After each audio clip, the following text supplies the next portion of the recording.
typical case studies in the development of electronic circuits. Then our last session will be by Dr. A.S. Bhalchandra at 4 p.m. and the typical case studies associated with the pattern recognition. A very warm welcome to our first expert, Dr. Rajesh Kumar. I request Amruta to start the introduction. Good morning all.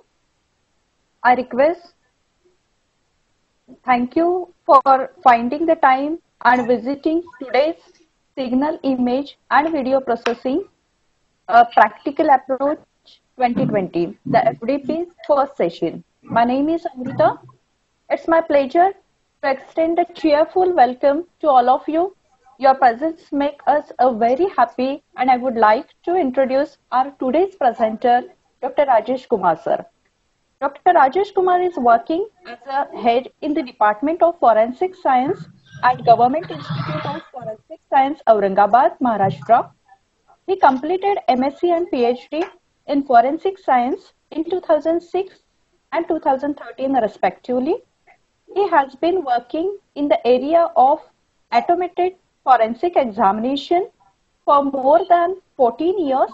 His area of research includes computational forensic, multimedia forensic, image processing, and pattern recognition. The quality of his research is evident from his publication in the journals of high impact factors. Before joining the academics, he has worked in the various FSLs of the country, including CFSL, Hyderabad, and FSL Delhi for more than 8 years and examined more than 300 cases. He has delivered more than 50 invited talks in the various institutes, including IIT Delhi, ISI Kolkata, and CBI Academy Ghaziabad. For the contribution of forensic community, Dr. Kumar received a prestigious Young Scientist Award from the Ministry of Home Affairs. I request Dr. Rajesh to start the session. Sir, please. Thank you, Madam, for your kind words. First of all, I would like to thank the organizers to giving me opportunity to talk in online faculty development program on signal, image, and video processing.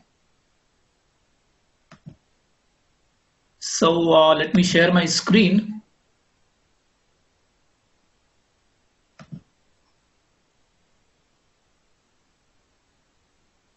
So welcome friends in this session. So we are going to talk about multimedia forensics. So as you can see in the title, its role in fighting COVID-19 infodemic. See friends, we have talking about pandemic means we are in the situation when a virus, you can say, which is COVID-19, is being spread from one person to another by, you can say, even touching. So in this era of, you can say, digital world, we are not only suffering with this pandemic, but also with infodemic. Infodemic is the term used for, you can say, describing when the information, which is unverified information, is bombarded through social media. So every day we are receiving lots of unwanted, unverified messages, either in terms of image, video, or audio. And these image, video, or audio affects our life. So in today's session, we'll talk about how these infodemic is affecting us and how we can detect these kind of infodemics in terms of image, video, and audio. So precisely, we are going to discuss for 2 hours regarding COVID-19 infodemic and its impact. We'll also discuss a short overview of multimedia forensics. Then we'll discuss tampering in images and how it can be detected. It will be followed by video tampering and its detection. And lastly, we'll talk about audio forensics and its importance. So friends, I'll organize this session in two parts. In one part, I'll talk about audio, I'll talk about video and images, and after that, we'll take questions for images and videos. So let's say if whatever question you are having, you just put it into chat box. So in second session, we'll talk about audio forensics. So accordingly, at the last, we can discuss all the questions related to audio forensics. So it's a discussion, topic of discussion, that whether this COVID-19 is pandemic or infodemic. Means it is putting more harm to the life of people in terms of virus or by unwanted messages in terms of image, video, and audio. So for a few minutes, I'll share you some cases, some instances which has affected our life and which has affected humankind as such. So you might have heard that in Palghar, Maharashtra, 3 saints were lynched. And why they were lynched? The reason was there was a rumor for past couple of days that the villages which are nearby highway, so dacoits and thieves, they are looting these villages. So when 3, you can say, saints or sadhus, they started traveling from Mumbai to Silvassa, so they could not go through the main route due to COVID-19 lockdown, so they have to take path of village. And due to the rumors, what happened? They were lynched. That was a serious case. It's not about who has died, but 3 human beings was died due to rumors.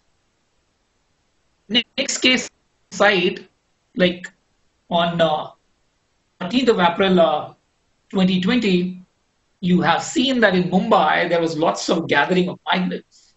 Again, there was a rumor regarding a train will start from Mumbai to various state on 14th. And that's why there was a gathering. Initially, the rumor was so strong that initially it was given communal angle. Even it was highlighted in mainstream media. But at a later stage, it was found that this was just a rumor. And you might have heard that in this case, even a correspondent from a reputed news channel was also arrested. So this is the power of rumor, and we have to fight against it. Not only we are fighting with you can say COVID-19 virus, at the same time we are also fighting with these kind of misinformation or disinformation. So in this case also, lastly, railway has to you can say has to give the declaration that there is no such train which is going to start on that day. Even there won't be any train till 3rd of May 2020. A very serious case of this kind of disinformation was when a message like this, like Professor Suku Honjo, a Nobel laureate. So a claim was that this COVID-19 is not a natural virus, rather it is man-made. Everywhere this messages was there. Even I have received this kind of message. And here, Dr. Honjo was claiming that he has worked in Wuhan laboratory, which is related to virology, and he knows the workers who are working there, and when he is contacting, nobody is responding to his phone. So this kind of message was being forwarded, not only in India, all around the globe. And what happened? So you can see an academician, a Nobel laureate who was working for the mankind, who was working for the development of not only his country but for the entire globe, has to come to the media and clarify that he has given no such claims. There was no such claims by him regarding COVID-19 being a man-made virus. So that was the impact of rumor. So we are living in the environment or living in the world where everything is being spreaded tremendously. Within a second, we got various disinformation, this kind of information, which is unverified, not true, through our social media accounts. So we need to think in this direction that how these problems need to be tackled. And at least if we cannot do anything, can we have, as an academician or as a layman or a responsible citizen of a country or the world, that can we stop it at our own end by examining it? Can we examine that with the few basic knowledge of, let's say, image processing or video processing or signal processing? So in today's talk, we are going to talk about all these issues. So you may say that whatever I'm saying, that these kind of information, you might have heard like tomato is having some, again, another kind of virus. That kind of information was there. So it's not like there are very less kind of incidents which has happened. There are lots of incidents which has happened. So just to give an example, I'm highlighting this article of Economic Times, which is saying by 9th of May 2020, only in Maharashtra, 363 cases were registered regarding misinformation of COVID-19. Just 363 cases regarding COVID-19 for 2 months in Maharashtra only. So let's say if we say there are 10 big states like Maharashtra, and if we multiply it by 10 at least, so number will be around 4,000. So in 2 months, we have 1,000 such cases in India at least, which is regarding this misinformation due to rumors, or due to, you can say, the fake video, audio, or images, or you may fake news, you can say, loosely. So how forensics is going to help this, we're going to discuss it. So now, since you may not be aware of forensics, so let me first talk about forensics. What is forensics all about? So forensic is nothing but a multidisciplinary science. When I say a multidisciplinary science, means there is an application of various disciplines of science. It may be physics, it may be chemistry, it may be biology, it may be engineering. So yes, these are application of science, but for what? So for that, how I defining is that all these science, they are working for the law, that is forensics.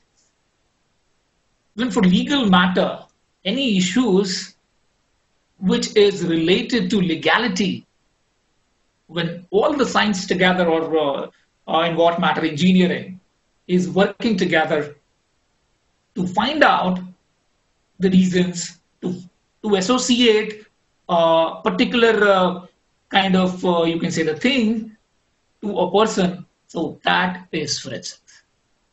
There may be various applications, and accordingly there may be various branches. But today we are going to discuss one specific branch of this forensics, which is called multimedia forensics. So friends, what is multimedia forensics? So as you can understand, this will be related to multimedia. in terms of image, video, and audio. So we have images, video, and audio. That in terms of a signal, as an engineer, we can understand. So if these query we can solve with a branch, so that branch is multimedia forensics. Like first, let's say we have received or we have got an image or video or audio. Can we comment that, or can we examine it, that whether it is tampered with or not? Can we say whether the image, video, or audio is synthesized? Can we enhance it for better clarity? Sometimes you might have seen that we have installed CCTVs, and we get footage which are not very clear. We cannot identify the person, or maybe some of you have worked on some application like recognition of license plate. So can we have a better quality of that particular image, video, or audio? Can we identify the person in that?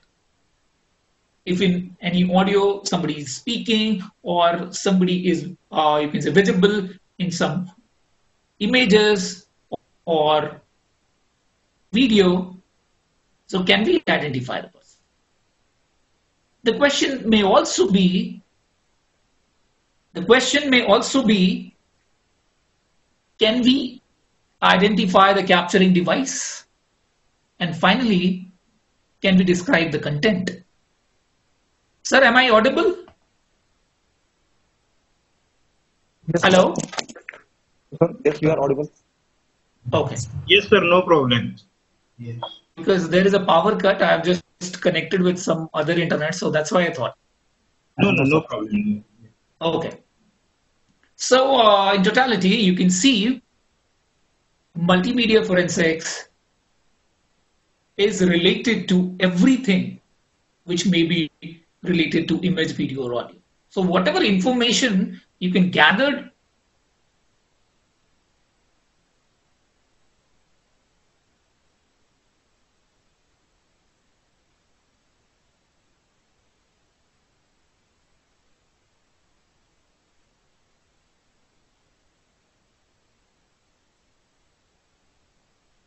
video forensics, and we'll have some demonstration also. We'll see some tools which is available on internet as open source, and we'll try to use those things also, so that let's say we can do research also in this domain, but whatever is available, we can explore those things also.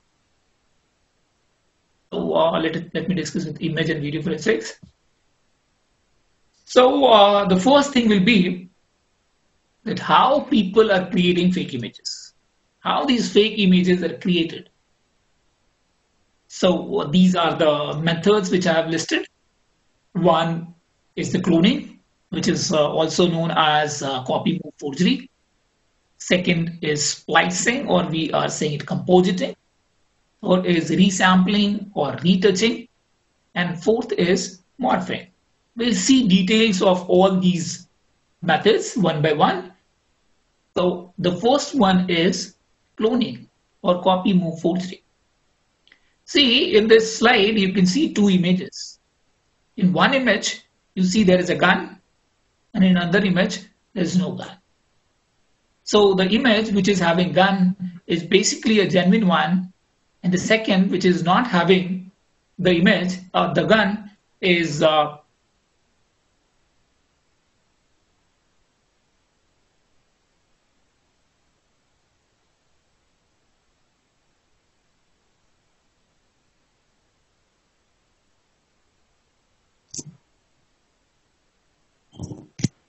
okay. So here, what we can check is what kind of tampering here has been done. So here tampering has been done by, you can say, one part of the image, the genuine image, has been taken, and that has been copied at the portion where there's a gun. So from the same image, a part has been taken and pasted in the same image to hide some information. So that is basically cloning. And cloning is very much popular. We see it every day. So I'll just give an example that one political leader in his rally has given this kind of image on Twitter, saying that in his rally there was a good gathering. Lots of people, a mass of people has come for his rally to support his cause. But the reality was this. So as you can observe, let's say, if you see this image, and again I'm playing it, so here you can see some area from this image was taken and that was replicated throughout. Even these trees were removed by putting that portion. So this is a good example of cloning which we found every day.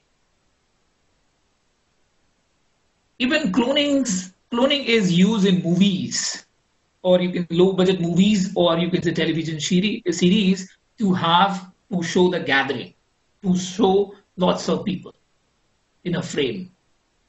So if we want to show there was a big crowd, so you will see in the front, you can see the faces, but in the back, you cannot see the faces. So in most of the cases, that is being done by cloning. Second case, or second type of image forgery is splicing or compositing. What is being done here? That two or more images are used to make a third image.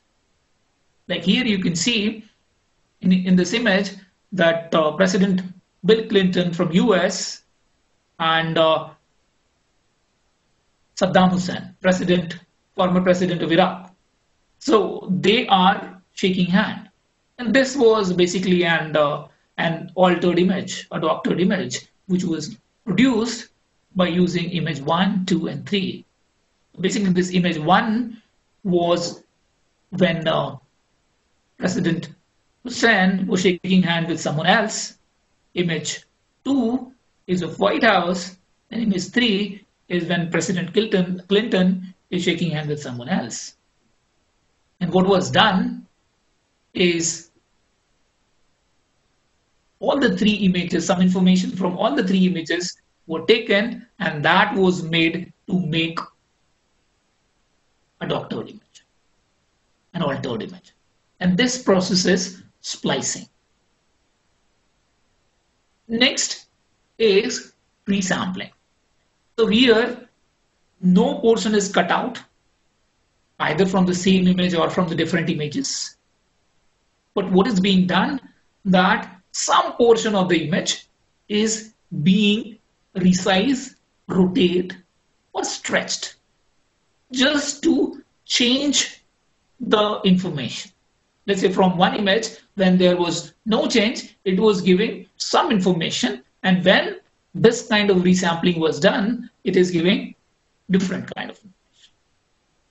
So for this kind of thing, resampling is used. Like here in the image, you can see we have two tigers, and the nose area has been resampled. And due to resampling, you can say what has been changed is expression. Expression of this tiger has changed totally. So this is basically resampling. Next type of forgery is morphing. So you might have heard the term, this term used as misnomer. Like every when and then when you read a newspaper, read an article in the newspaper, you will find that journalists or people are writing a fake image, an altered image as morphed image. The image has been morphed. But morphing does not, you can say, describe the entire class of altered image. Rather, it is a very specific class of alteration of image, and that is done by making a gradual change to change the shape from one thing to another. Like here in the slide, you can see at in the left, there's a person, and that has been gradually converted to look like a robot. So basically, this is morphing. Now the question is, these are the fake image, or you can say the altered image, doctored image. Those has been created. But how these images has to be detected? So here I try to explain all the methods which are available, right? And I try to connect it with, you can say, signal processing, image processing, or video processing. So the first method which is utilized, you can also try, is reverse image search. So reverse image search, you might have heard, we'll have some demonstration on that. So reverse image search is basically work on something called as content-based image retrieval, CBIR. So where we try to find out similar kind of images if it is available in a database. And like when we do reverse image search here, we'll try to find out in the digital space whether it is available in digital space or not. Second information is the metadata analysis. When we are generating a file, maybe in terms of image, video, or audio.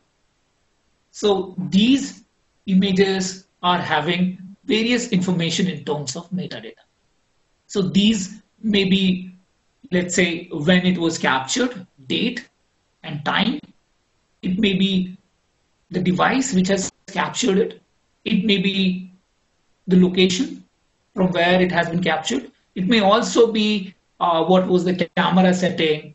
It may also contain the information like whether any post-processing was done in that particular image or not.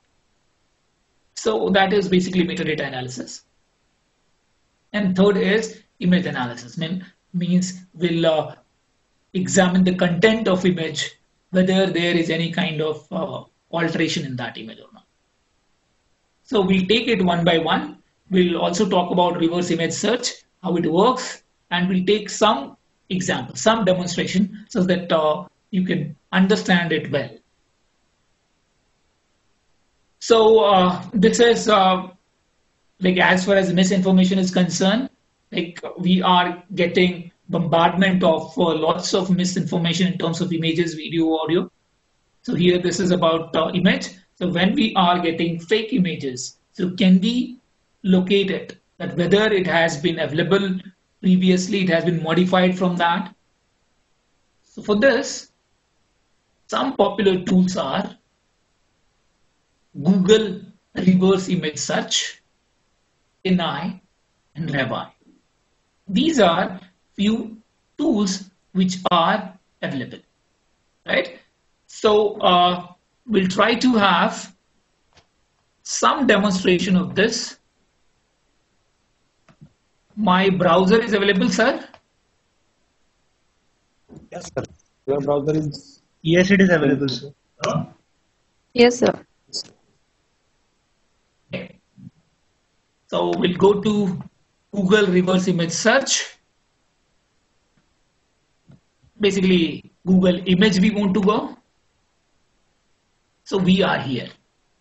Now, here what we can do, we can search a particular image.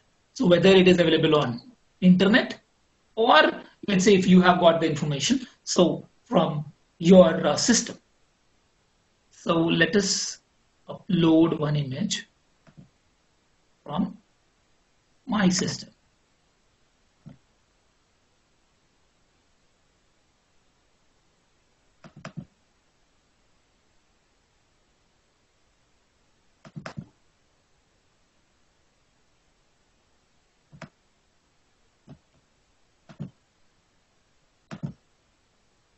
basically this image which I am uploading, I have taken from net, and what this is giving, this will give a result which is showing similar images. Right, as I told you, this is based on content-based image retrieval kind of thing. So you will find same images on the net, and you will see when this image was used last. So here, like there is a news. Here you will find same image, which was appeared in 2016. Later on, this image was appeared in 2017. Later on, the same image was appeared in 2018, and so on. So by a reverse image search, you may find that whether this image was previously available on net or not. And if there may be, if that image has been used, let's say out of context, or there may be alteration, so due to some part also, since it is based on content-based image retrieval, you may find the original image. So we'll see some demonstration of that also. Second is TinEye. Second is TinEye, again very popular.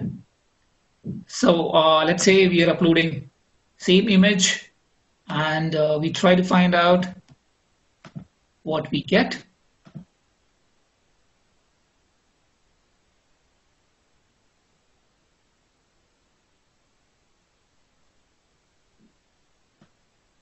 So here, again, you can see when this images, 5 results we have got with this many of images, and these are the information. That similar information when it was used. See, he has found that this image was also used in December 2019. So several images were used. So today, why I'm showing all these things? Reason is we are uploading lots of our audio and video and images in social media, and technology is so advanced that if there is some adversary of you, so they might change that image, make something else, and can be uploaded, spread over social media. So we should be very cautious what kind of image we should put in social media account and what kind we should not, or whether we should use it or not. So this is again a question. Third is Revi. So for that, I'm just will take, I think it's this.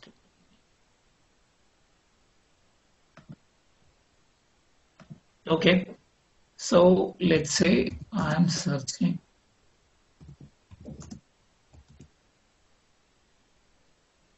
Something like this. I've searched.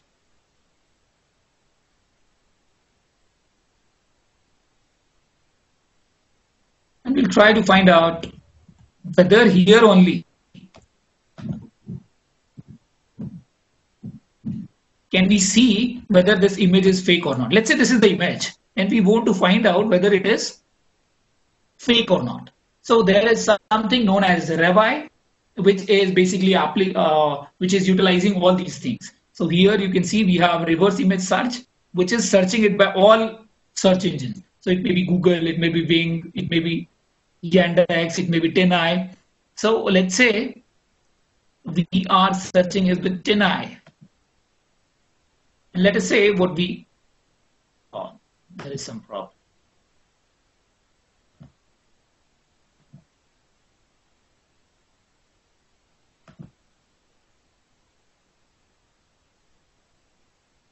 Am I audible? Yes, sir. You are audible. Oh, I thought this is due to internet problem. So whatever it may be, we can search it back. What are those images are? So we can utilize any of these things for searching or reverse image search.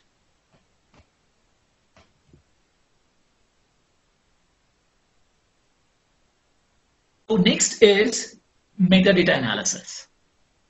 So as I told you, metadata may be in various forms in case of image, and most popular is EXIF, which is extendable image file. So as I have discussed earlier too, this provides us these many informations and even more. So let's say if we see this also,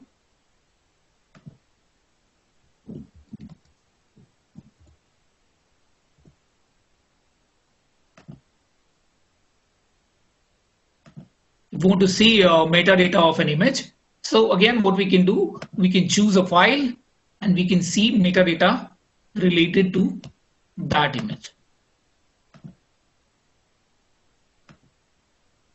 So just I'm using some free tool such that you may have some interest.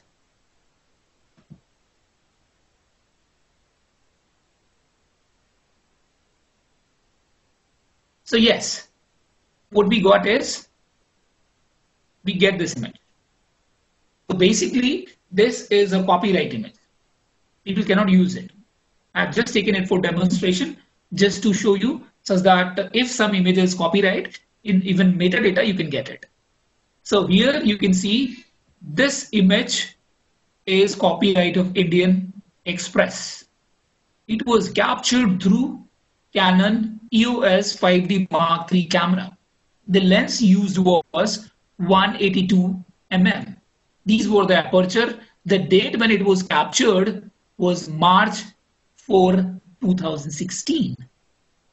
Color encoding and everything else, all information is here. Full resolution, what was bit, exposure time was what, everything you can see. Shutter speed was 1/332. So all information is available in terms of metadata. Again, you can see this image was processed, or you can say edited over Photoshop. So some information of Photoshop is also. So what I would like to explain is that even we can have these information from free tool, which is part of image forensics. We'll go to the content analysis also, but this is the thing which you can do.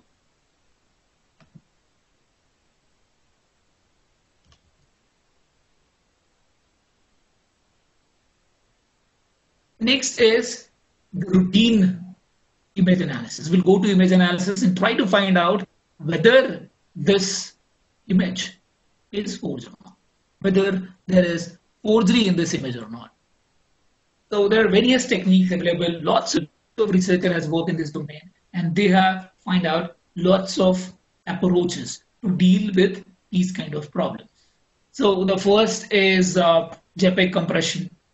So we all know Jpeg compression. So whether there is single compression or double compression, there is something known as error level analysis. Let's say in an image, if one part has been copied from somewhere else and both has undergone Jpeg compression, and which may have different error rates or different compression values, compression strength, compression ratio. And when we are combining this together, so those marks of compression or compression error will come as error, and that is known as error level analysis. We're going to see that what kind of quantization table has been used. Then the image has been captured through a camera. So whenever it has been captured through a camera, you can say it will leave its signature in terms of intrinsic noise in that particular image. And if we can analyze those noises, so that is sensor noise. We can analyze the focal length, at what focal length a particular part of the image has been captured, and at the same time we can see whether there is any tempering in that particular image or not. we may also analyze color filter array. So in all modern digital camera, you will find to produce color image, we use color filter array. And that is basically, that color filter array is to give the effect of various color in terms of RGB by doing some interpolation. And if we can have some idea about those interpolation, or if we can model those interpolation which has the image undergone, so that will be useful in detecting forgery in images. Next is color analysis. Here, if there is similarity in image, so maybe sometimes those similarity is not visible if we see it normally. So what we do, if we randomize the color palette, normal color image, so there may be problem in visualizing where are the similar areas. But if we can randomize the color, so what you will see, the similar area will get one kind of color, and we can say that, okay, this and this area is similar based on the randomization of color. Or maybe we can give pseudo coloring based on the intensity, and we'll try to find out where similar kind of intensity are there in a grayscale image. So that may be helpful for examination of tempering in images. So these are also techniques that are available. Next is physics-based. Means we try to apply the concept of physics to find out whether there is any tampering in images. For example, shadow analysis. So since we all are from engineering, we know what is the principle of shadow formation. So let's say if light is illuminated from various directions, so the direction in which we don't have light, so we'll have shadow in the direction which is opposite to where light is coming. And let's say we are as a obstruction in the path of light, so there will be shadow. But you see, when various area of images are having different shadow, means there is some problem, because the image has been illuminated throughout, or the scene which is being captured has been illuminated throughout, but then why there should be some specific area which is having shadow in different direction? So that is one kind of thing. Second is specular highlight. You might have observed when you see in someone's eye, so some white spot, small white spot in your eye, so that is basically specular highlight, and that specular highlight is consistent with the direction of light or with the direction of illumination. So again, if there is any kind of irregularity in specular highlight of various persons who are being captured in a photograph, let's say there is a group photograph and 10 people are there, so 9 people, a specular highlight of 9 people are in consistency with a direction, and one person is something like that who's you can say specular highlight is not consistent with the direction of the rest of the person. It means it is maybe due to splicing.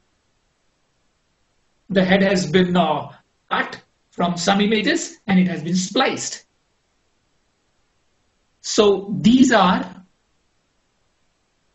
some of the detection techniques. We'll take some example. Sir, is there any problem with my video? No, sir. Your voice is perfectly fine, and video also. Okay. So the first is error level analysis. So we'll try to have an example, try to know this. Now let's say I've taken image of a bookshelf, right? And what I did, I have done some changes in it. What kind of changes have been done in this image? That small Tyrannosaurus has been added here. And you see here we have these books. These two books there, right? What I did, I copied it at several places. So here you can see this is the location, this one. So this has been copied again here and here. So if we technically see this, so we can say that this image has been cloned, as we have copied the image of book at several places. So it has been cloned, and we have added this small Dinosaurus. So what we have done is splicing also. So in this one image, we have splicing as well as cloning, and we would like to examine it. So let us see, I have examined it based on error level analysis and what I found. On error level analysis, what I've seen, what I observed is in this image, right? And in this image, what you will see, this area is specifically highlighted. The reason is that this has been taken from other JPEG image where compression ratio was different, whether there was different error.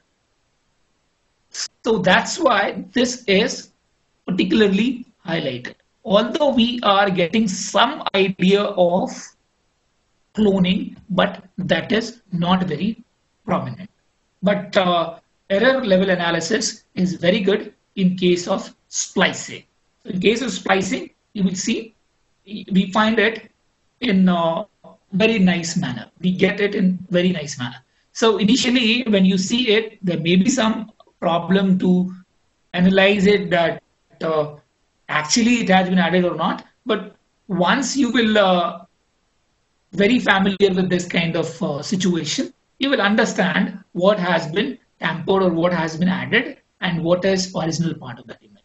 So now let us try to detect cloning also using similarity reason based on random color, putting some random color or color analysis. So here this is the original image. I have just tried to do that color analysis on this.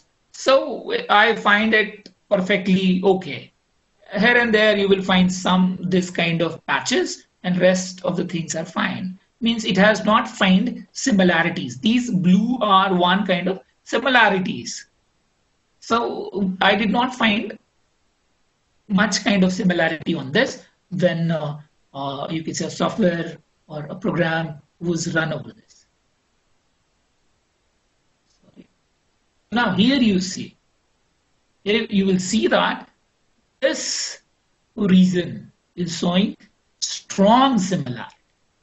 And the reason is that the two books were copied twice here and third is here. So that's why this region is showing strong similarity. So this kind of thing can be done to detect cloning in image based on color analysis. Light inconsistency or shadow I was mentioning. So here in this image, I tried to show, let's see, for this, we have shadow in this direction, and for this, we have shadow in this direction. So for one image, it is not possible that you will get shadow in two different directions. We have done some, again, experimentation. What we have found that in this image, you find 4 persons.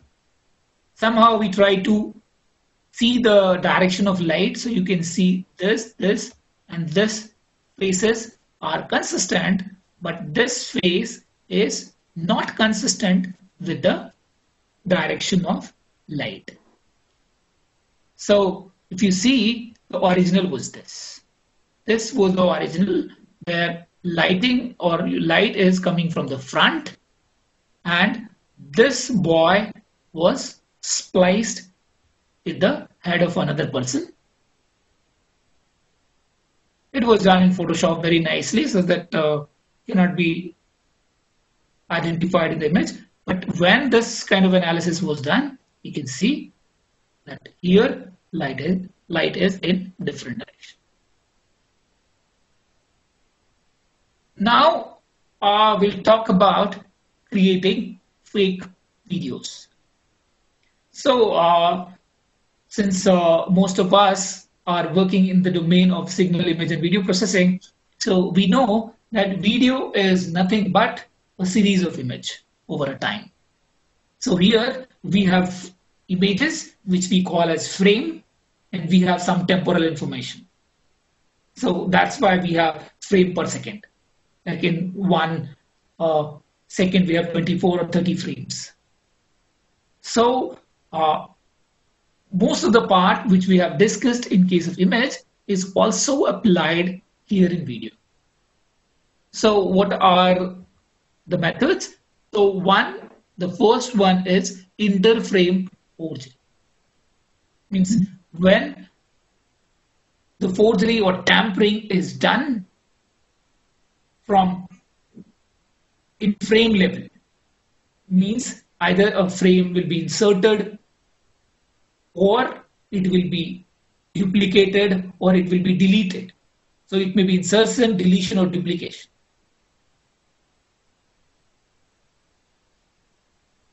Next kind of forgery will be intra-frame forgery. Means in same frame, forgery has been done. So I told you whatever we have done for image, the same will be applicable here too. So cloning, splicing, resampling, and morphing. That is the thing which we have discussed. And now, most effective one or the most dangerous one is the deep fake, deep pawn. Here what is being done is given some part of image, video, or audio, what you will find, a video will be synthesized, which is not at all original. It is totally synthesized, but looks like that it is very original. So the most challenging task in forensic nowadays is detecting deepfake or deep pawn. And there are lots of cases throughout globe where deep pawn has been, you can say, a very tremendous problem for the society. So we can, in simple language, we can understand interframe forgery as this. Like this is the original video with these many frames. So some frame has been inserted here. So that is frame insertion. Frame deletion means some frame was deleted from here. So that is frame deletion. Frame duplication will be this frame has been duplicated again. And again, one specific type of frame duplication is frame shuffling. It has been duplicated, but it has been shuffled while duplicating it. And mostly how this, why this kind of forgery is done. Let's say I want to show some person was present at that at a particular time. So what we do, I have added some frame to show that the person was present. And mostly this is done in mostly in case of surveillance videos. That a person was added there in some particular time that he was present. So there will be insertion. Let's say we don't want to show that a particular person was present. So what we can do is we can delete the frame. Or we can show that person was for longer period, although he was not. So what we can do is frame duplication. So that is how it is being done. And the thing which I was talking about is deep fake. You might have seen on internet these kind of images. When in 2017, an article has come named or titled Synthesized Obama. So when you all have seen that this is the example of that. So here you can see the president is speaking, and this is the synthesized part of Obama. So this kind of images were very smartly, or with the help of deep learning algorithm, advanced machine learning algorithm, these all things are done. So now how to detect these kind of forgery in video? So again, we can go for reverse image video search. We can have metadata analysis like we have done in image, and we can go for video analysis. So let's say for reverse video search, basically reverse video search is done by reverse image search. And there is a free tool to do this is Amnesty YouTube Data Viewer. So here what you can do, you can use any YouTube video and you can see the lots of information about that, when it was uploaded. You can also have some thumbnails of that, and based on that thumbnail, you can do reverse image search. Let me just try this also.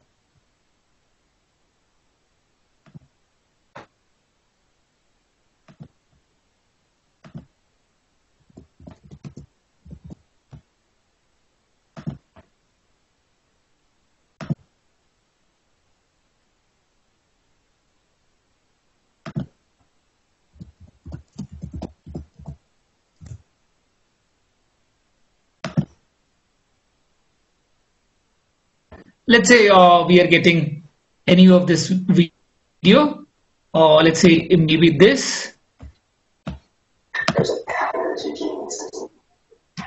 Let's say we have taken the URL of this. We have copied it here and we try to find out the information of this video.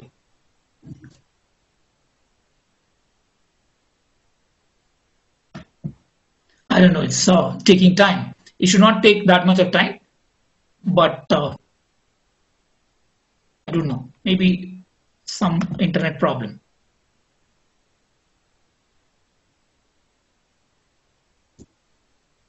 So meanwhile, if that will come, we'll see that.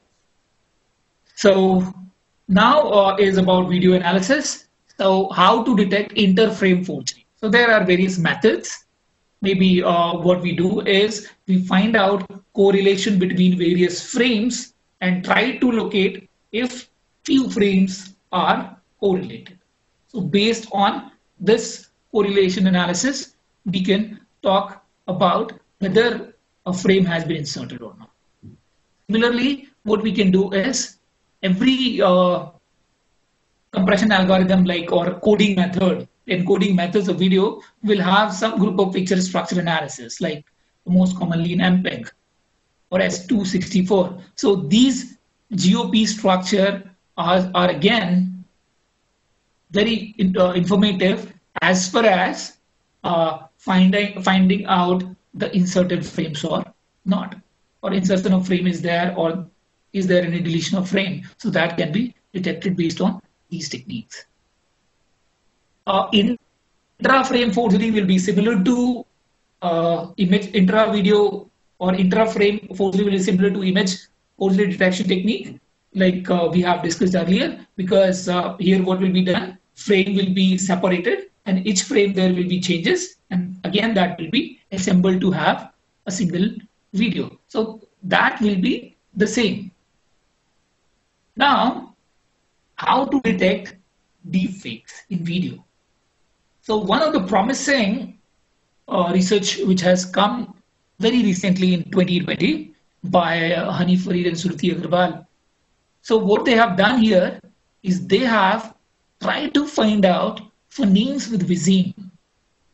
So phoneme is like when we are speaking something, let's say we are speaking power sound. So that is bilabial, means both lips will come together and then there will be opening.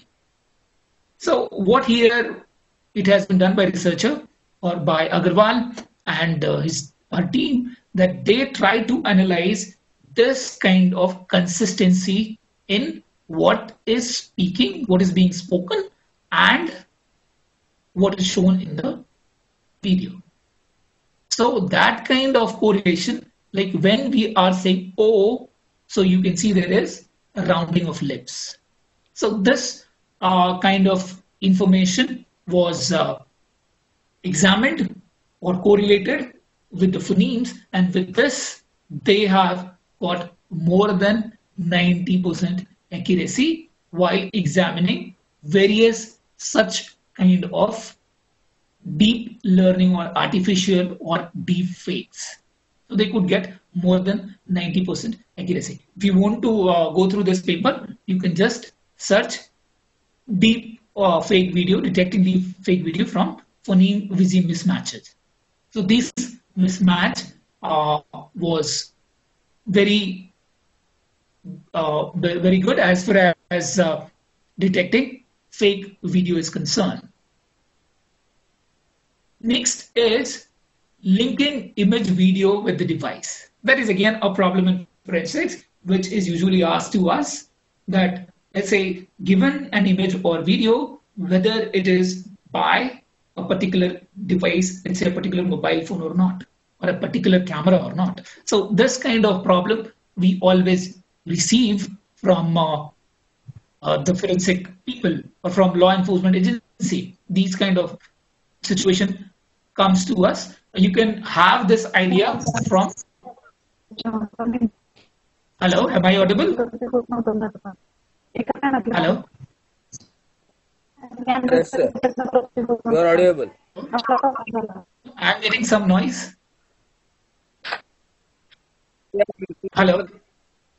Sir, you continue. Sir, you continue. You are audible, sir. So, okay. So here what happens? This information regarding camera model, as I told you, we can get it through metadata. But metadata can be changed. It is possibility. There are lots of EXIF editor where you can change this kind of metadata. So can we always rely on those metadata? The answer is no. We cannot always rely on those metadata. So what we have to do? We have to do the analysis of signal which is present in that image. And those signal will be helpful for identification of that image or video from the camera. Like in one of our research, what we do, we try to find out image, we try to link the image with the camera, and you must be knowing that photo response non-uniformity is one of the very important noise which directly link a device, a capturing device with the camera. So photo response non-uniformity is nothing like, you know that in our camera we have CCD or CMOS sensors. So let's say when light is coming through the lens and it is getting to the surface of these, you can say diode in CCD. So what happens? The light it receives, what it receives is not in equal proportion. And those proportions are different in different diodes of that CCD. And although that may be very less, but that is how in forensic we work, because we mostly try to see differences and not the similarity. So those differences are modeled in an image, and we try to find out whether that image is captured from a particular device or not. So here I finishes one part of my talk. So what we can do is we can take a few questions and then we'll proceed further. Is it okay, Karvankar sir? Yes, sir. Yes, sir. Yes, sir. Supriya here. So we'll take few questions. And then Yes, Supriya, continue. Yes, sir. Your Sir, voice question is, audible, Supriya. येतोय sir? हो येतोय Supriya. Yes, sir. Oh. First question is how to differentiate between image cloning and splicing. So see, there is not one technique by which you can say that this is cloning and this is splicing. But as I have demonstrated you here during the presentation, that I have made both kind of forgery, cloning and splicing. So I have do two kind of analysis. One was color analysis, where I could found that there is some similarity in that images, which was exactly similar kind of thing. So we have found that. And for splicing, I've shown you error level analysis. So there won't be one technique, but we have to apply various techniques because we are initially blind whether this image which we have received is fake or not, maybe original also. So we don't know anything. So what we have to do, we have to take these images to various processes. So we have done all kind of analysis, and wherever we find like there is some problem, that is being highlighted. So that is how it is being done. I think I have answered the question. Yeah, Okay, yeah. sir. Thank you. Okay, next question. Next question is how optical flow is used for detection of fake videos. Optical flow. So again, what we'll do is here video again will be in terms of images. So frame will be taken. Let's say if we are looking at some video, we'll find some portion of that video is having some problem. So that can be done based on shot analysis also, that we will have a shot of the image, or we can extract keyframes and based on the correlation analysis we can have, okay, this area is having some problem. So those area, like frames for those area can be taken, and there we can examine the optical flow for that particular video. And that will help us whether there is some inconsistency in optical flow or not. Next question is, can you share, sir, some advanced techniques, software or tools used for fake video detection in multimedia forensic? There are lots of software available commercially, which do various kind of techniques. Like image forgery detection was also tried using deep learning algorithm, and we have received very good accuracy. As far as commercial tools are concerned, there is a very good tool known as Mped5 or Mped Authenticate. So there is a company is called Mped. They are giving this kind of software. So Mped Authenticate can analyze all kind of these forgeries, which is or like in free software as far as concern, or the cheap software is like Photo Detective, or some software like Photo Forensics, which you can use and check it online also. So these are the things which are available either commercially or as an open source. Thank you. Next question is, which filtering is beneficial for getting facial images from crime scenes? Which filter? Yes, sir. We want to enhance that image. Yeah, So, getting okay, facial image. As I could understand, let's say we have a crime scene. So nowadays, like we are working a problem like this. Like if there is a crime scene, what we are doing, we are taking the video of that crime scene, and based on that video, we try to find out what are the objects available in that particular video, and accordingly we segregate that. Okay, at this crime scene there was a bed, so there was two tables, there was let's say a sleeper, or there was something else, there was a frame. So these things we are working on, where we can automatically take it without seeing a person. Means usually what happens that a person sit on his computer and try to see all these things. But what we are working on is we can use this kind of thing. Thank you. Okay. Last question, sir. which type of images cannot be checked in reverse image? Means, for example, JPEG, PNG, BMP, likewise. In reverse image search, all kind of images can be checked. Reason is, what it looks is similarity. So if let's say an image was initially saved as BMP or initially captured in BMP, what we did is we converted it into JPEG, and then we have tried to do some changes in that, and we have uploaded over net. So what may happen is when we search it on, let's say, Google or various platform, or in other aspect, like 10 years before, you must have seen that people are working on CBIR problem. Now, I don't know if anybody is working on that problem or not. So again, what we used to do at that time, like 10 years before, we used to have a database of images, and we try to find out based on one image whether this kind of image is available or not. So this is based on similarity searching. So I don't think that this will be very specific to format. Thank you.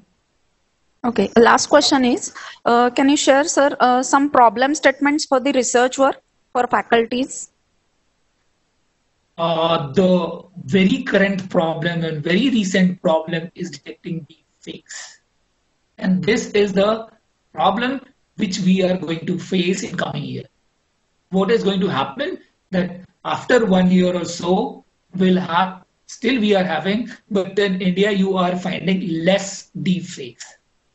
But let me tell you, like in 1 year or two, we will have plenty of this. And you can imagine when some deepfake video of some political leader will be released just before election day, what will happen?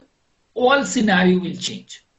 So the current area of research, which is, or where you can explore lots of things, is detecting deepfakes. So deepfakes are the very recent thing where you can work, and there are very less work on detecting deepfake. Very few groups are working on that. So that will be a good domain to be choose in image forensics or video forensics. Okay, thank you so much, sir, for your wonderful guidance. Now we can continue, sir, for the next session. So we can proceed with the second part. Yes, sir. Yes, sir. Thank you. Okay. So, friends, so far we have talked about image and video forensics. We have seen that how images and videos are tampered with, and as an expert, as a forensic personnel or an academician, how we can search those kinds. Either we can search for the similarity, or we can search for the metadata, or maybe we can take it as a research problem, or whatever it may be. Because forensic is always challenging. It's not like it's yes/no case that whether this is tampered or not. So that is totally based on probabilistic model, where based on various things we talk about probability. What is the probability? We talk about log likelihood. So to continue with that, now we'll discuss, as we have seen in multimedia forensics, we have 3 parts: image, video, and next is audio forensics. So audio forensics, as most of you may be from electronics and electrical engineering, this area will be very, very useful. Reason is there are very less research in this domain as far as forensics is concerned. So let us see why audio forensics is important. So you might have heard recently that a newspaper or in newspaper this kind of news has come, like audio video material related to cash for vote sent for forensic science laboratory. For what reason? The reason was in some state, it was basically for Telangana. So somebody was taking bribe to be voted for someone.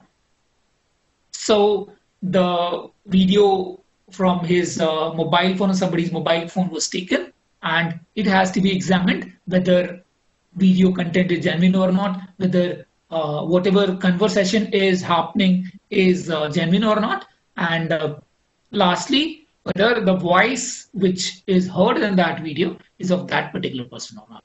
So this kind of news you must have heard.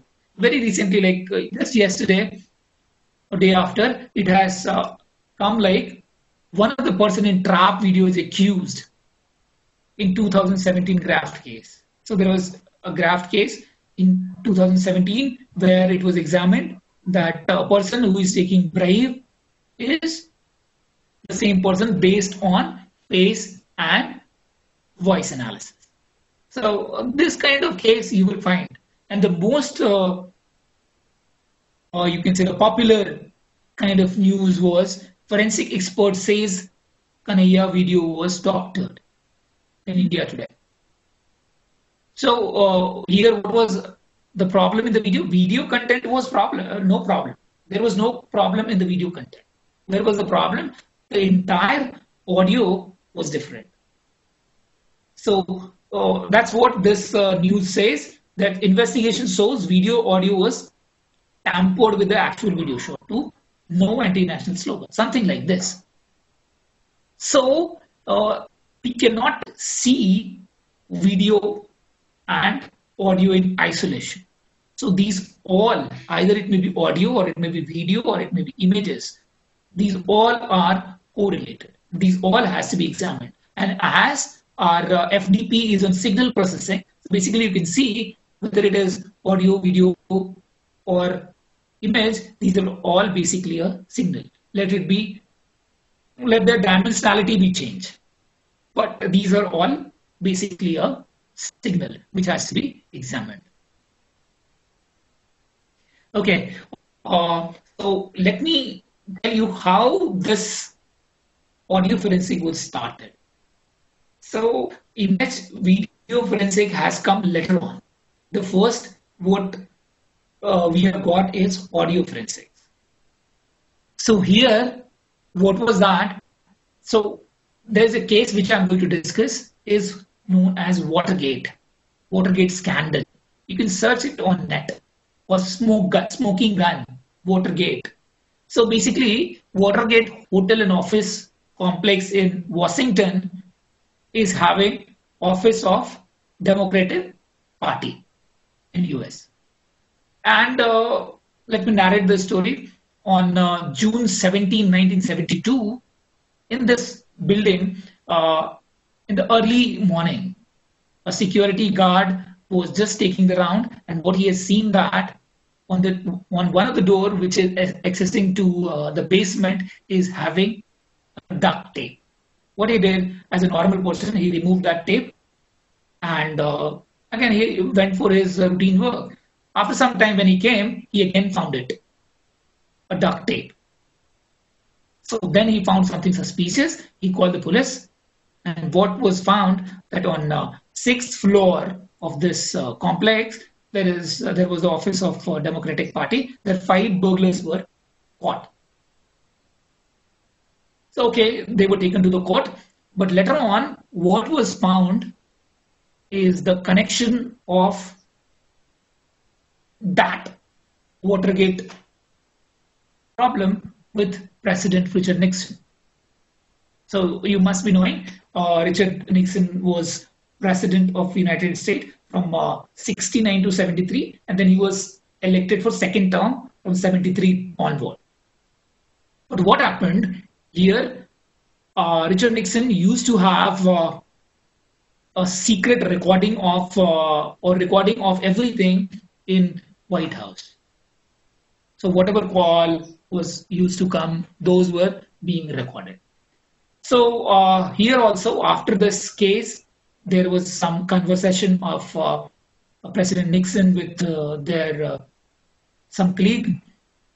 So what was found, that President Nixon, and when he has talked to his, you can say, a secret agency member, so there was a conversation of Watergate scandal or Watergate issues which has come at that date. When court came to know about this, then he was asked for submitting the tape which is being recorded during some time of, let's say, 17th June to 25th of June of 1972, but he denied to give, mentioning security issues.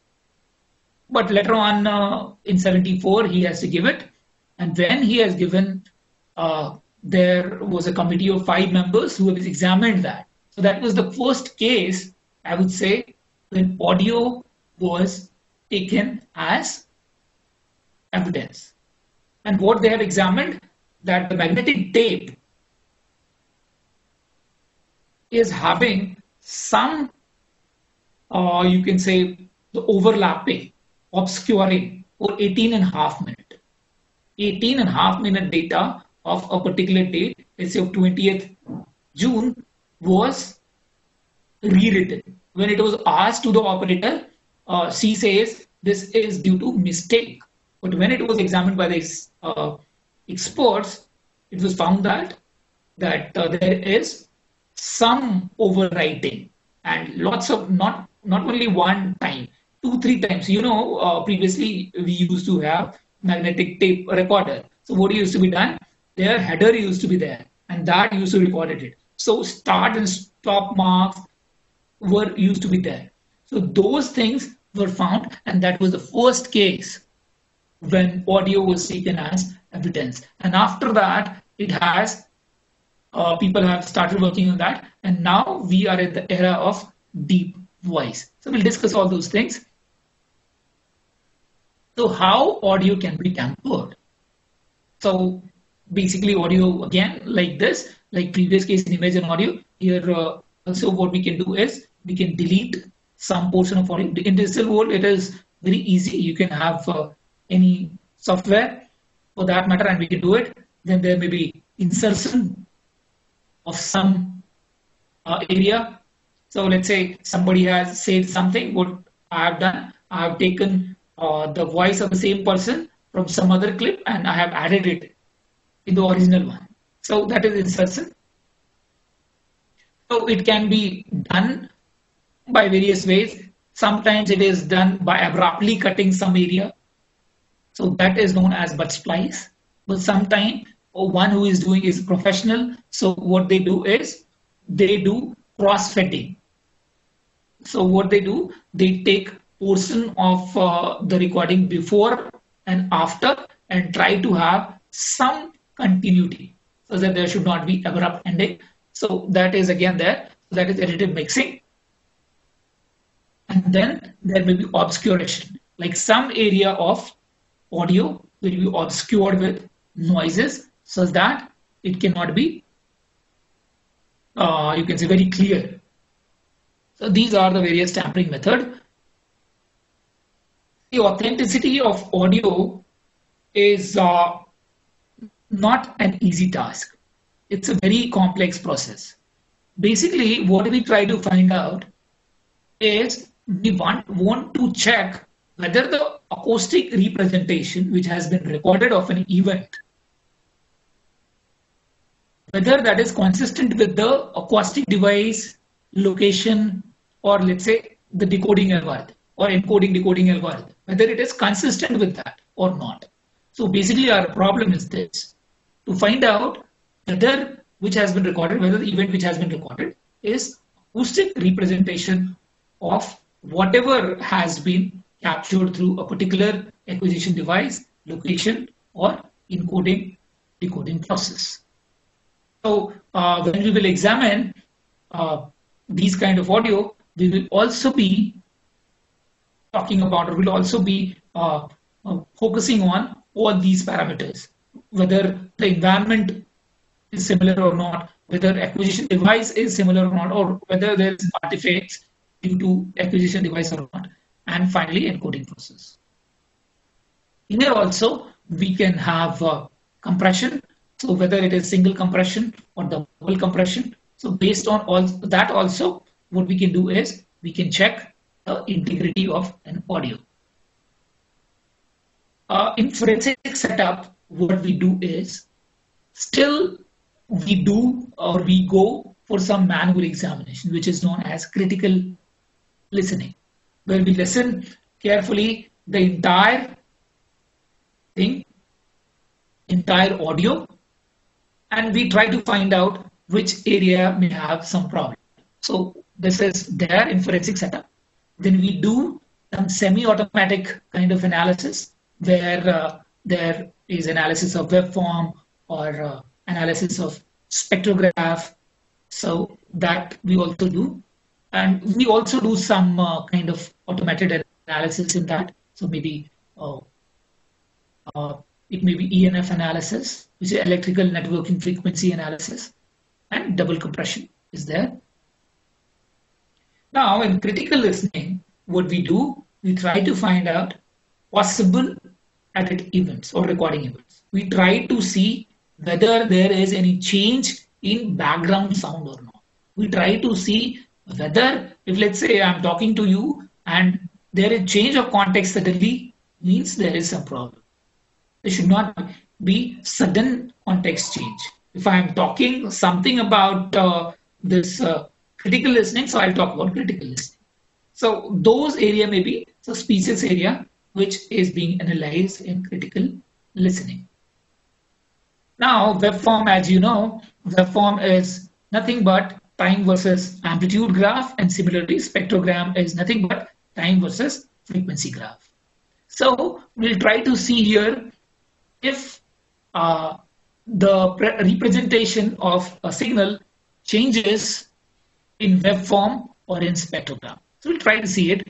So let's say this is a representation of a sound in terms of web form and spectrogram. So what we are doing is we are cutting this portion. We are just cutting this portion, and let's see what happens. So what is happening here? I have cut that one. So what happened? You can see a line here. So just continuous to this arrow, you may find this line, which was not initially there. There is no line here, right? But when we see it in when we have cut the audio, a portion of audio, we have seen this kind of line. So which is indication of tampering. When we have analyzed this portion which has been cut, you can see there is abrupt joining. So again, this is an indication of forgery. But as I told you, sometimes the person may be a professional, and what he or she can do, so he or she can do cross-fading. So cross-fading is what? Cross-fading is basically before, where we are cutting before and after, we'll make some continuity, such that a normal person, when he see it, so it should not be easily visualized. Like here you can see as marked with this circle, now it is much more continuous. So I don't think by seeing this, one can say that, okay, there is forgery at this place. So these are some methods to see for these information. Next here is environment information. Like let's say I'm recording my voice here, or I'm talking to you with this online platform. So what is happening? My voice is being recorded, and at the same time noise around me is also being recorded. So that is what we call as environment effect, the environment where it has been recorded. So here you can see that this area, which is between this arrow, is having different environment pattern, which is not available in this spectrogram. So this is again an indication of forgery. Now we'll talk about ENF. So as you know, in India or in any country, whenever there is electrical supply, so that is with a particular frequency. Like in India, we are having power supply with a frequency 50 hertz, or maybe in USA with 60 hertz. So this should be continuous. This frequency should be continuous. Like let's say from power grid to household, they should be continuous. But It does not happen. And what happens? There is a continuous fluctuation in that, and that ranging with the time, that depends on the area, and that is what is utilized in forensic setup. So like developed country like US, they are having a database of ENF, like at what area, means at what location, at what time, what is the value of ENF. So based on that, what can be done is, it can be said that this recording has been done in this part of the country and at this particular time. Unfortunately, we don't have, like in India, this kind of information available, but this information, if available, this kind of analysis can be done here in Indian scenario also. Basically, if we see in terms of signal processing, what is being done, like there will be an audio sample that will be again downsampled, and then whatever peaks we are getting after taking, let's say, Fourier of that. So what kind of peak we are getting, those peak were modeled, that will be compared with the database, and accordingly it will be commented on at what time it has been recorded, and when it has been recorded, and what was the location. Next problem is linking audio recording with the audio recorders. Like we have done in case of image and video, here also, let's say we have got some recording. So whether it is recorded by a specific mobile phone or specific microphone for that matter or not.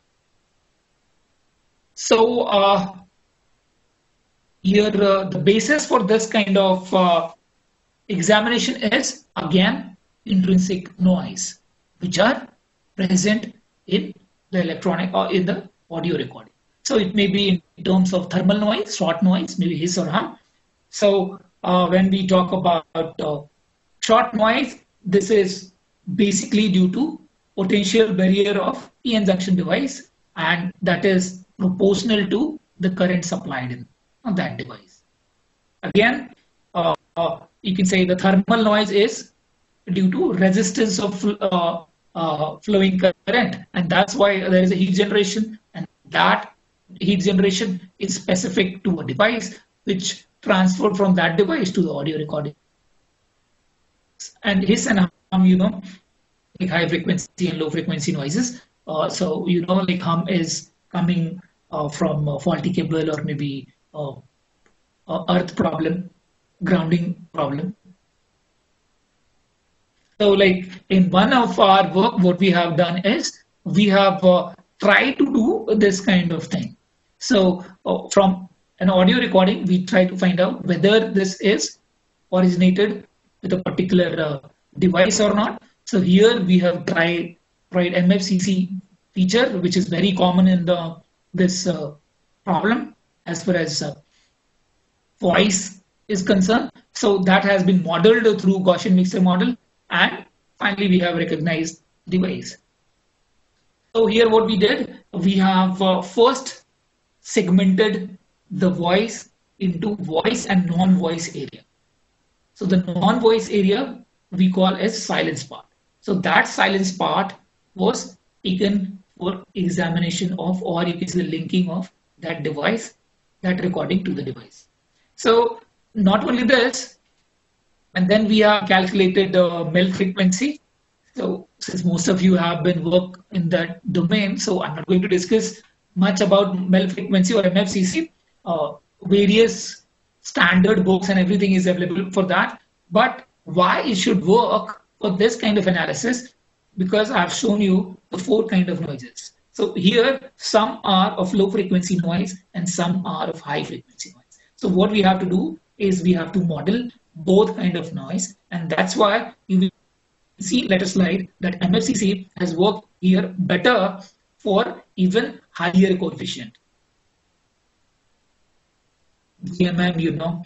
So not only this, here what we did, we took 21 mobile phones of various make and models, and the best part about this study was we were not only talking about device recognition from one format, but what we did, we have converted it into across the format.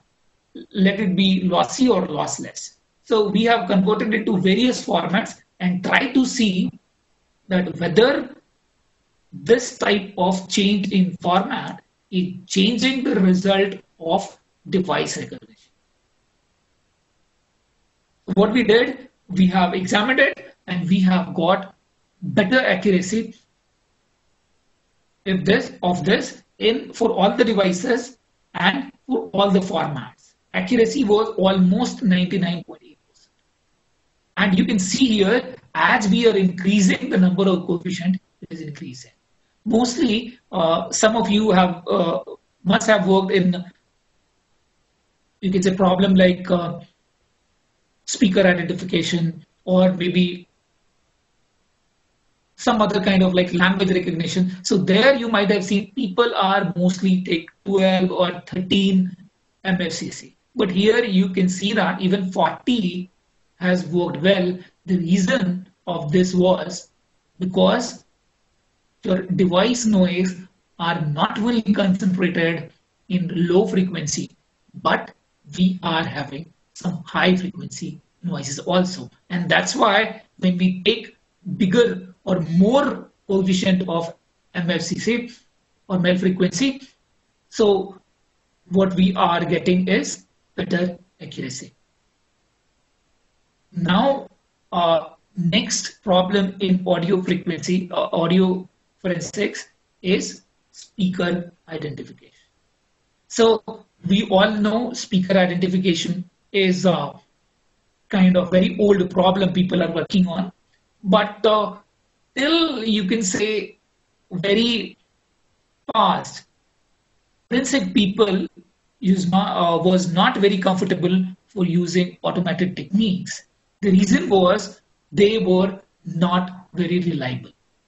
But after this, you can say deep learning and all, now the speaker identification technique has improved its result drastically. So this is regarding how voice is produced. So I'm not going on in all these details. So basically in forensic scenario, I would like to say what is being done in speaker identification. In any forensic science laboratory around the globe, what is being done is three kind of examination. One is oral analysis, second is spectrographic, and third is automatic. So we try to have all these techniques. Oral analysis is based on phonetic features, how we speak something. Right. So let's say whenever we are speaking something, we are having our own style. Right, and there are some way to speak it also. As I was saying, bilabial means, let's say we are speaking pa, so both lips are being utilized. Similarly, there are different phonetic features which we utilize in our speaking. You might have observed that some people in remote south say H as H. See, that may be peculiarity of that reason. Similarly, there may be sir may be sure, or sure may be sir, something like this. So these kind of specificity of a reason may again help in speaker identification.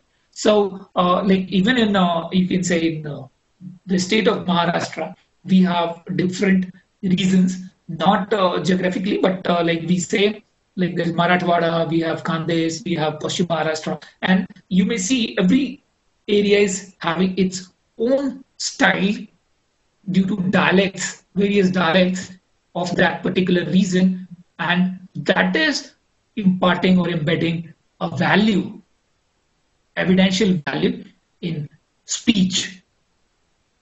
So in spectrographic analysis, we are mostly concentrated on vowel, because we know in case of all vowel, there will be vibration of vocal folds. Vocal folds will vibrate whenever we are going to speak something. So in case of vowel, it has to come. But in case of consonant, some consonant may be voiced, means there will be vibration of vocal folds, and in some case it may be voiceless, means there is no vibration of vocal folds. So when there is a vibration of vocal folds, so what happens? There is a resonance inside vocal tract. Your vocal tract, my vocal tract, means vocal tract of every person is different in structure, and that's why we expect that the resonance pattern which is coming out of our vocal tract should be different. And if we analyze the harmonics of that in terms of, let's say, Fermat frequency, so that should be specific for a specific person. And that is how we try to examine a speaker. So like, as far as I told you, like we have in forensics, semi-automatic analysis, like we do spectrographic analysis. So here you can see this red, yellow, and green, blue. These are basically formats which has come due to resonance in vocal tract. And we try to find out first resonating frequency, second resonating frequency, third resonating frequency, and try to match in questioned and specimen voices. Sir, am I audible? Yes, sir. Hello. No problem, sir. You are audible, sir. Okay. So again, what we do is we try to analyze fundamental frequency or pitch of a particular speaker, in particular, you can say utterance. So fundamental frequency we can understand as we are all know, it is number of vibration of vocal folds per second. So how are vocal folds? So here you can see the structure of or anatomy of vocal tract is also important, and that has to be taken into consideration when we talk about speaker identification. So what we do is we also try to find out that. We also go for like linear predictive coding type of analysis and try to find out whether the speaker is same or different. In automated analysis, you have encountered many paper which is based on MFCC or other spectral features. So people have tried it using various features, MFCC or other spectral features. They have tried to model it using Gaussian mixture model or maybe hidden Markov model. And nowadays, deep learning has changed the scenario, and we are coming with the better accuracy and more reliable accuracy with deep learning. Now, you may ask me, there may be a question that nowadays we are having lots of software or application where what we can do, we can change the pitch of our voice. Whatever we are speaking, the pitch will be changed. Let's say I'm speaking like this. If we can have a software in between, an application in between, what can be done is my pitch will be totally changed, and I would like a woman. My pitch will be very high. I may sound like a woman. So that can be done. So how to tackle these kind of challenges? So it has been seen that this electronic disguise is nothing but resampling and followed by time scale modification. So this time scale modification is mostly done by synchronized overlay and add algorithm, which is also known as SOLA algorithm. So here in one of the research, it has been seen that MFCC based statistical moment, if it has been calculated, it has been modeled properly. So even the speaker which is disguising with electronic disguise method, those person may also be identified using their speaker specific features. Now, the recent challenges in audio, like there in image forensics or video forensics, we have deep faces, deep fakes. Here we have deep voice. Now, what is required is you just give me 5 minutes of your speech. That will be modeled using deep learning algorithm.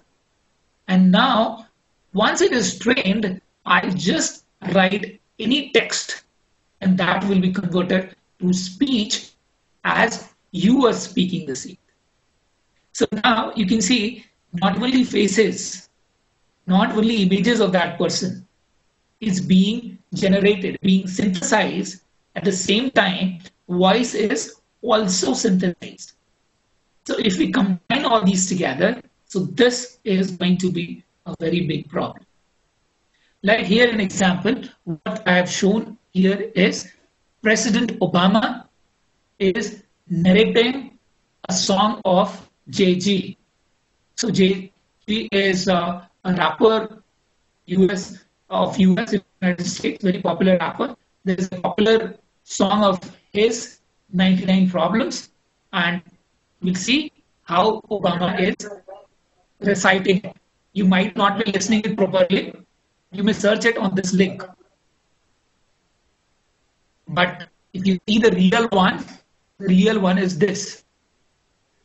So based on the lyrics of this song, what has been done? Based on the lyrics of the sound, what has been done? Obama was narrating the lyrics of 99 Problems. So this was the scenario.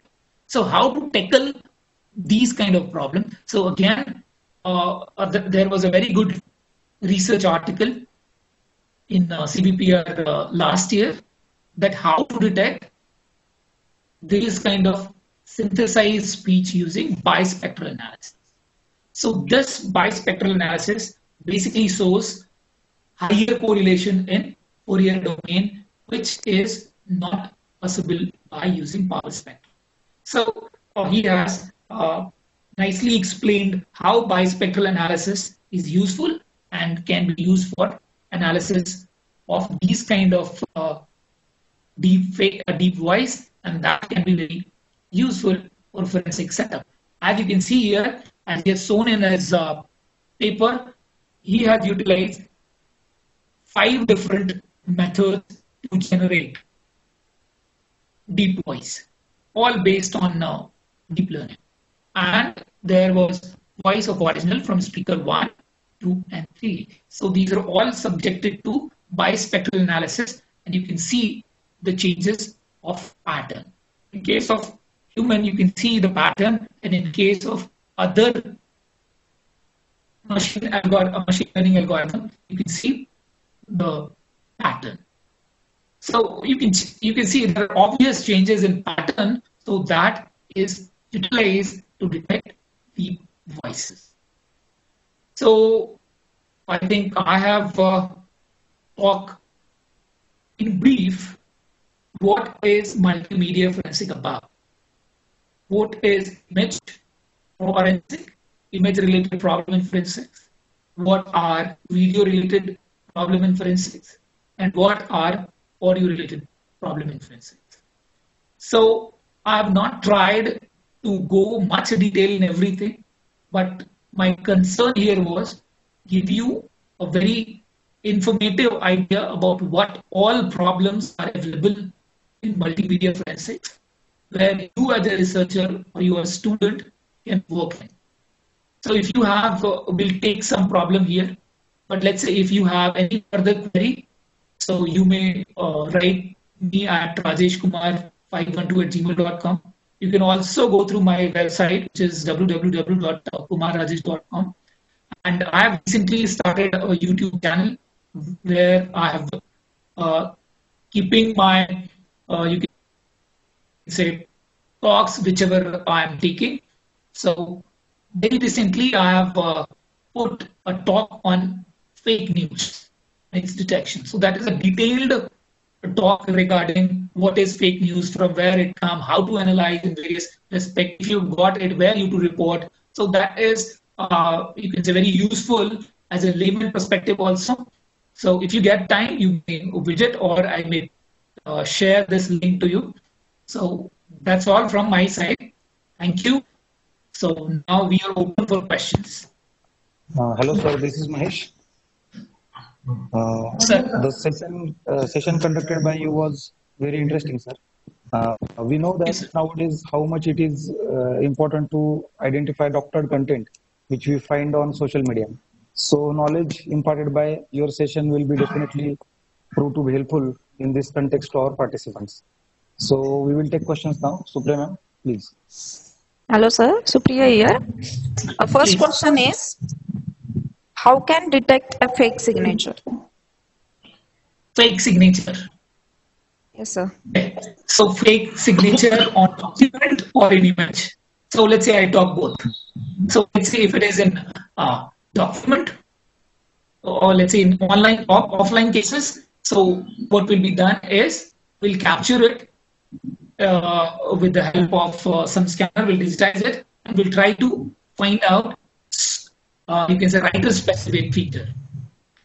So writer specific feature is like how you make the things, from where you start, from where you end. A particular stroke is important for us. So that is quite useful information. I've also worked in that domain, and one of my research paper is available in patent recognition letters. So that can also be seen for detail. So thank you. Next question is, sir, if there is a message behind the image, then how we can detect it? So that we call as steganography, right? So let's say if we are hiding one information into another, okay, I could have taken it also here, but I have not taken it. So that is known as steganography. So what we do, we hide one information into another. So it may be image into image, it may be audio into image, or audio into video. So for this kind of thing, we have various software available. For example, we have S-Tool, which is freely available. You can check that and you can try to find out that. So mostly what you will see when we are, let's say in case of image, when we are hiding some information, so we are playing with the you can say least important bit.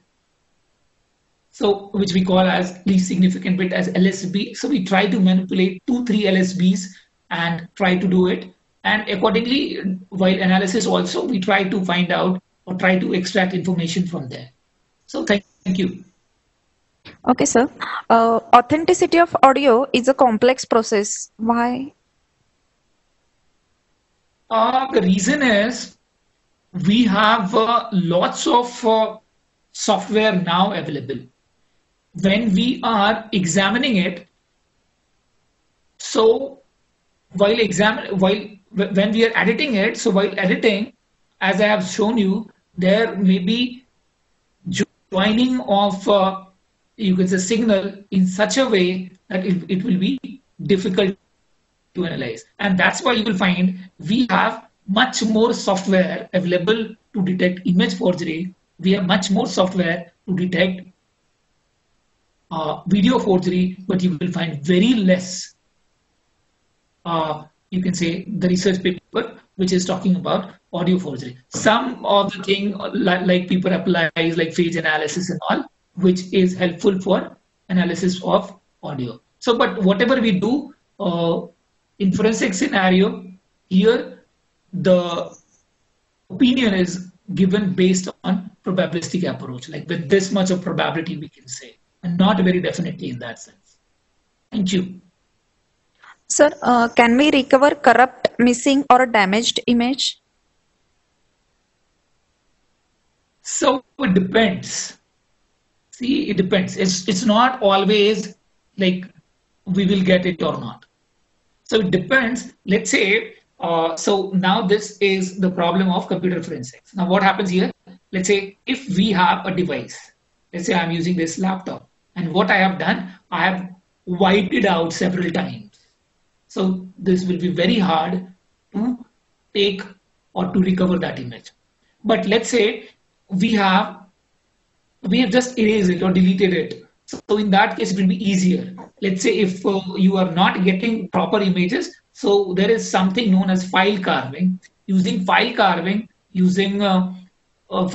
what we can do is we can try to connect various areas of image based on their signature, based on their information, and we can try to reconstruct it. But it is not always possible. Thank you. Okay, sir. What kind of information is available in a spectrograph? Time domain or frequency domain? So as I told you, it is time versus frequency graph. So we have time at one axis and frequency at another axis. So we are basically relating the information which is available in time level and frequency level both. So that's why when we are analyzing it together, we are getting lots of information. Thank you. Okay. Which neural network can be beneficial for forensic face images from CCTV footage? For what kind of problem? Sorry, madam. Which neural network can be beneficial for forensic face image recognition from CCTV footage? Okay. Again, everything now, as far as neural network is concerned, we are talking about convolutional neural network. So all problem, whatever we are facing, so let it be of forensic or anything else, we have seen for past couple of years that CNN is giving tremendously good result. So of course, I'll tell you, we must try CNN, and people have tried also and got good result. Thank you. Okay, so last question. Which system is used for identification of authentic audio? In forensic scenario? Yeah. So in forensic scenario, we have various software. So one of the very popular software is known as Acoustic. And there what we can do is we can analyze tampering, we can go for device recognition, we can even go for speaker identification. So Acoustic is one of the good software which is used in forensic scenario, not only in India, but around the globe. Okay, Thank sir. you. Thank you so much, sir. Now I request to Professor Amruta Moite ma'am to give a vote of thanks.